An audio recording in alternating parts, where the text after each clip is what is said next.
Buen tiempo, y les habla su amigo y servidor, el apóstol Marcelo Santana.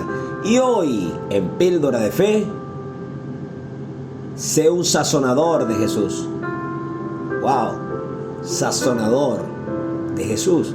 Sí, todo aquel que ha recibido a Jesús, todo aquel que ha aceptado al Señor en su corazón como su Salvador y Señor, pasa a ser sal de la tierra.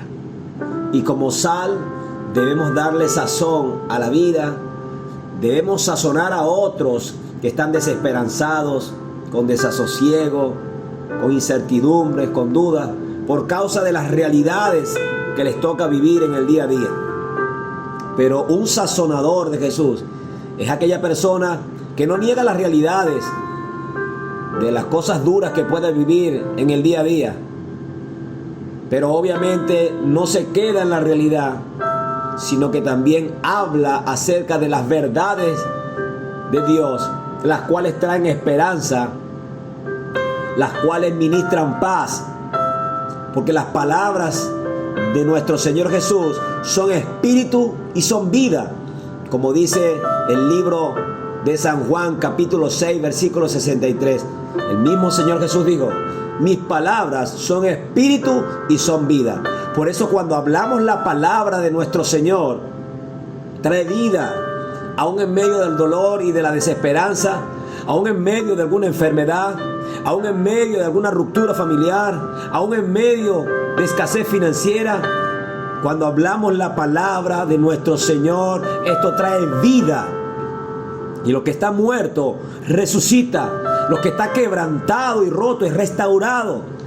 Por eso tú debes ser un sazonador de Jesús y no dejarte llevar por las realidades que puedas estar experimentando. Por eso es importante que como sazonador de Jesús te mantengas pegado a la palabra del Señor. Te mantengas escudriñando y meditando en la palabra del Señor. Porque cuando meditamos en la palabra del Señor día y noche y nos deleitamos en ella, venimos a ser como ese árbol plantado junto a corrientes de agua, cuya hoja no cae y da su fruto a su tiempo, y todo lo que hace prospera. Asimismo, un sazonador de Jesús es aquel que al estar pegado a la palabra en los momentos de dificultad, en lugar de maldecir o decir insolencias o palabras soez, proclama la palabra del Señor, le da gloria al Señor, y esto cambia la atmósfera espiritual aún en medio de las peores circunstancias. Y así podemos salar,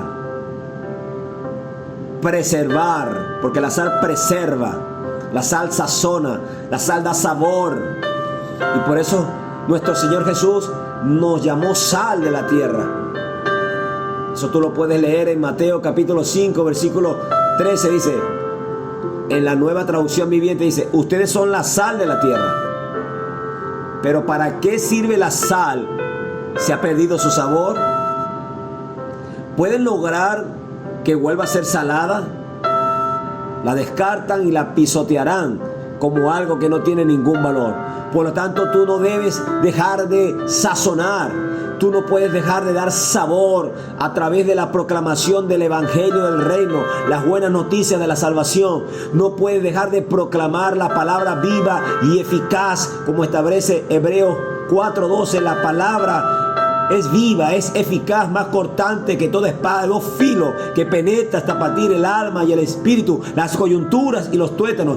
Discierne los pensamientos y las intenciones del corazón. No dejes de proclamar las verdades de nuestro Dios Todopoderoso, aún en medio de las peores circunstancias, porque eso traerá sanidad, eso traerá fertilidad, fructificación. Porque la palabra también es una buena semilla. Quiero hablarte en un contexto tipológico, simbólico, de un hecho que ocurrió en la historia de Israel en los tiempos del profeta Eliseo, sucesor de Elías. Eliseo significa Dios es salvación. Y ciertamente nuestro Dios es nuestro Salvador. Quiero leerte una porción de la palabra en Segunda de Reyes, capítulo 19 al 22.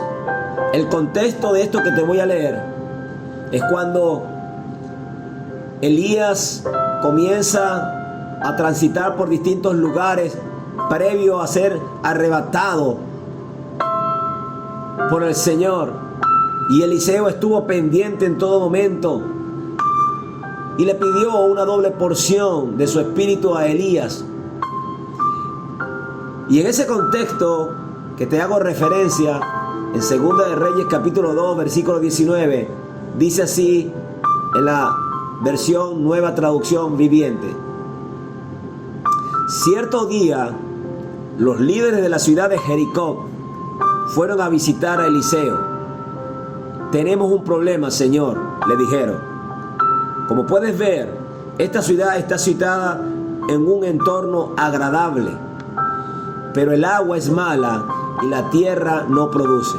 El lugar era agradable, era una buena ciudad, pero había un problema allí. El agua era mala y la tierra no producía, era estéril. Y asimismo hay personas que pueden verse bien, pero las aguas de su corazón están contaminadas y no pueden producir un fruto agradable para Dios. Para poder producir un fruto agradable para Dios, debemos confesar el nombre de Jesús. Como dice Hebreos capítulo 13, labios que confiesan el nombre de Jesús es lo que le agrada al Dios Padre. Y en esta historia entonces vemos que hay un problema en esa ciudad por causa de esas aguas que estaban contaminadas, estaban malas. Y en el versículo 20 de Segunda de Reyes capítulo 2 dice: Eliseo dijo: tráiganme un recipiente nuevo y pónganle sal. Así que se lo llevaron. Obviamente le llevaron literalmente un recipiente y le pusieron sal. Y asimismo tú y yo somos un recipiente de barro que necesitamos sal. Y la única manera de que tú y yo podamos tener esa sal es que recibamos a Jesús en nuestro corazón y podamos ser unos sazonadores. Seamos unos recipientes nuevos donde podamos recibir la esencia de Jesús, la esencia de nuestras vidas del Dios eterno, y así podamos sazonar en medio del dolor y de la tristeza que hay en esta humanidad. En esta humanidad, aunque está como una ciudad bien situada en un entorno agradable, hay aguas contaminadas, hay aguas malas por causa de lo que podemos ver en el mundo entero, por la falta de ética, moral y la corrupción que hay moralmente hablando. Y esto trae obviamente ruptura en las relaciones interpersonales, matrimoniales, de sociedad. Y necesita la humanidad ser salada, y tú debes ser ese recipiente nuevo que recibe la sal de Dios para poder sazonar a través de la palabra esas aguas contaminadas de la humanidad.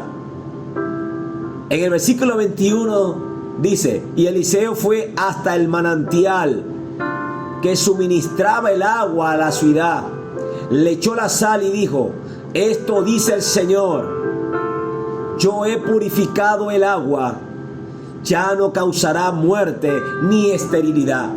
En el Reina Valera dice que esto dijo Jehová: yo he sanado el agua.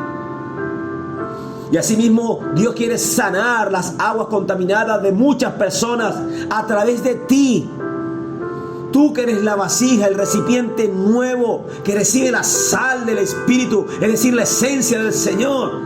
Tú debes moverte e ir a sanar a tu familia, sazonarla, sanarla, restaurarla, renovarla por el poder de la palabra, porque lo que sanó esas aguas fue la palabra dada por el Señor, es la palabra dada por Jehová, no fue la sal en sí misma. Tú y yo no podemos sanar por nuestras propias fuerzas, sino que podemos sanar por la palabra que proclamamos de nuestro Señor, la cual está escrita en las Santas Escrituras, y Él nos las trae a memoria para proclamarlas, confesarlas en un momento determinado. Quizá en un momento de enfermedad tú puedes proclamar la palabra que dice Isaías 53, versículo 5, que por su llaga hemos sido curados. Y allí mismo en Isaías 53 proclamar que Él se llevó toda dolencia y toda enfermedad. Y también en la epístola de Pedro es proclamada la palabra que dice que por sus heridas hemos sido sanados. Cuando tú proclamas la palabra de verdad, entonces la realidad que se puede estar viviendo, que en este caso puede ser una enfermedad, es cambiada por el poder de la palabra, porque la palabra es viva, la palabra es eficaz. Por eso en medio del dolor, de la escasez, cuando tú proclamas la palabra diciendo: el Señor es mi pastor y nada me faltará, estás creyendo en esa palabra aún en medio de la carencia económica que puedas tener. En medio de esa situación tú puedes proclamar la palabra de verdad que establece que no he visto a justo desamparado ni a su descendencia que mendigue pan. La palabra va a sanar, la palabra va a sazonar, la palabra va a purificar, la palabra va a sazonar las aguas contaminadas y ya no van a causar muerte. Aun cuando hay una realidad, hay una verdad, y es la palabra del Señor. Por eso tú debes ser un sazonador, un recipiente nuevo que sazone, como dice el versículo 20. Tráiganme un recipiente nuevo y pónganle sal. En el versículo 22 dice: desde entonces el agua quedó pura, tal como dijo Eliseo. Y tal como digas tú o diga yo, conforme a la palabra, Dios va a obrar. Por eso Proverbios capítulo 18, versículo 21 dice: la muerte y la vida están en poder de la lengua, y el que la ama comerá de sus frutos. Por eso debes hablar palabra de verdad, y no solamente las realidades que tú estás viviendo, o las realidades que vive tu familia, o las realidades que se viven en tu negocio o en tu trabajo, o las realidades que se viven en una nación. Sí, no puedes negar la realidad que puedas estar experimentando. No, Dios no niega las realidades. Aquí podemos ver que había ciertamente aguas contaminadas, pero Eliseo fue hacia la raíz, en este caso fue al manantial donde estaba el problema, y soltó la palabra, y obviamente de manera simbólica echó el agua con sal para purificar. Pero lo que sanó y purificó esas aguas fue la palabra que dijo Jehová, como dice el versículo 21, y eso fue lo que sanó. Por eso la palabra del Señor sana, restaura, renueva, trae esperanza, ministra paz, aun en medio de los peores momentos. Por eso Pablo aprendió a contentarse cualquiera fuera su situación, como dice Filipenses capítulo 4, del 10 al 13. Él aprendió a contentarse teniendo abundancia, escasez, teniendo hambre o estar saciado, y confesaba diciendo: todo lo puedo en Cristo que me fortalece, en Filipenses 4:13. Es necesario que tú proclames la verdad, no solamente la realidad. Claro que puedes proclamar la realidad, pero también debes proclamar la verdad, para que entonces se pueda ver la gloria de Dios manifestada. Por eso mantente firme creyendo una verdad. Obviamente sé que están ocurriendo cosas duras en mi nación y en el mundo entero, pero yo proclamo una verdad, y es que lo mejor está por venir. Cristo te ama profundamente.